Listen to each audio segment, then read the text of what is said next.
Hello universe. आज हम बात करेंगे एक ऐसी चीज के बारे में जिसने वक्त की दीवारों को मोड़ के रख दिया है और उसमें समाकर वो दीवारें जैसे नहीं के बराबर हो जाती हैं। हाँ, तो हम बात करेंगे ब्लैक होल्स के बारे में। सच में यार, ये बहुत मजेदार होने वाला है। So let's get started. तो फ्रेंड्स, स्पेस में बहुत सारे प्रकार की सेलेस्टियल बॉडीज मौजूद होती हैं जिन्हें हम कैटेगराइज कर सकते हैं प्लैनेट्स, गैलेक्सीज, गैलेक्सीज का क्लस्टर, स्टार्स और फिर स्टार्स के टाइप होते हैं red giant star, red super giant star, blue giant star, white dwarf star, yellow dwarf star, red dwarf star, brown dwarf star और न्यूट्रॉन स्टार जो कि supernova के साथ बनता है। तो ये एक कैटेगरी की सेलेस्टियल बॉडीज हैं। अब हम बात करते हैं एक अलग सेलेस्टियल एग्जिस्टेंस के बारे में जो है ब्लैक होल्स, वार्म होल्स और हाँ, न्यूट्रॉन स्टार्स भी। ये स्पेस टाइम में होने वाली कुछ एक्टिविटीज के रिजल्ट होते हैं।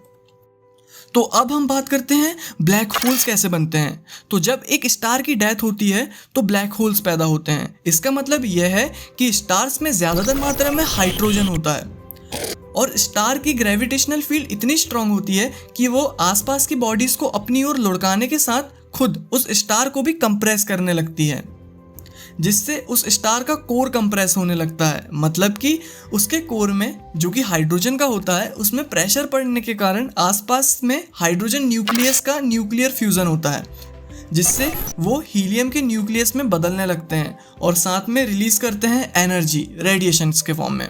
और वही रेडिएशन उस कोर में लगने वाले ग्रेविटेशनल प्रेशर को अपोज करती है और इस कारण वो स्टार अपने शेप में जिंदा रहता है। एक वक्त आता है जब कोर में फर्दर रिएक्शंस नहीं हो पाते हैं तो रेडिएशंस भी निकलना बंद हो जाते हैं। उससे पहले वो न्यूक्लियस हीलियम के बाद और हैवियर एलिमेंट के न्यूक्लियस में बदलते जाता है।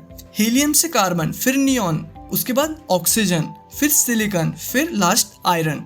गाइस, आयरन न्यूक्लियर ऐश होता है। इसका मतलब आयरन न्यूक्लियर राख होती है। एक लास्ट फेज होता है न्यूक्लियर फ्यूजन का, उसके बाद फर्दर फ्यूजन नहीं हो सकता।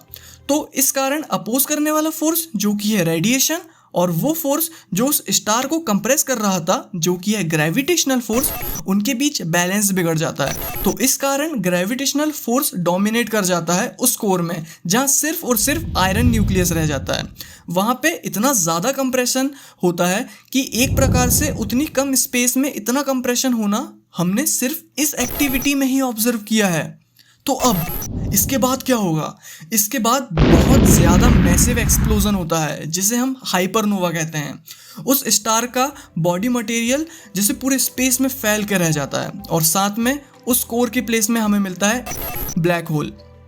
और अगर स्टार का मास उतना मैसिव नहीं है तो हमें न्यूट्रॉन स्टार देखने को मिलता है और उस वक्त उस एक्सप्लोजन को हम सुपरनोवा भी कहते हैं। अब आप सोचिए कि जब ग्रेविटेशनल फोर्स उस न्यूक्लियस में हावी हो रहा था तब एक्चुअल में हो क्या रहा था? वहां पे बहुत सारा मास एक छोटे से स्पेस में कंसंट्रेट हो रहा था, है ना?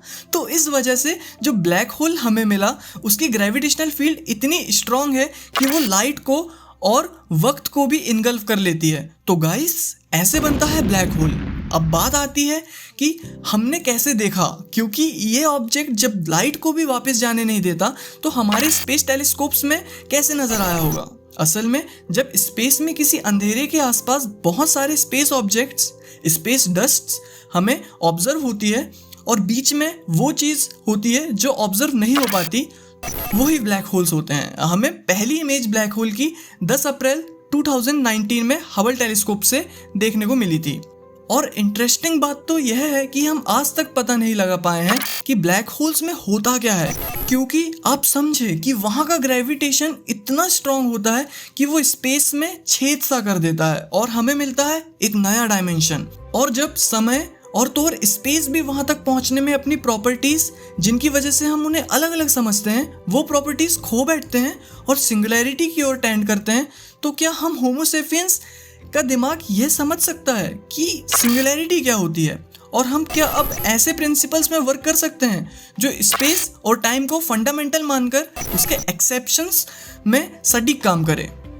अभी हमारे पास जवाब नहीं है, मगर एक दिन ज़रूर होगा। तब तक हम ऐसे ही ब्लैक होल्स की इंफॉर्मेशन शेयर करके क्यूरियोसिटी को कायम रखेंगे। तो science lease, thank you very much इस वीडियो को देखने के लिए। और अगर आप इस चैनल को सब्सक्राइब नहीं किया है तो चैनल को सब्सक्राइब करिए और बन जाइए नॉलेज शेयर करने के एक्सक्लूसिव वर्ल्ड का हिस्सा, क्योंकि knowledge is everything to be share. Bye bye everyone, मिलेंगे नेक्स्ट वीडियो में।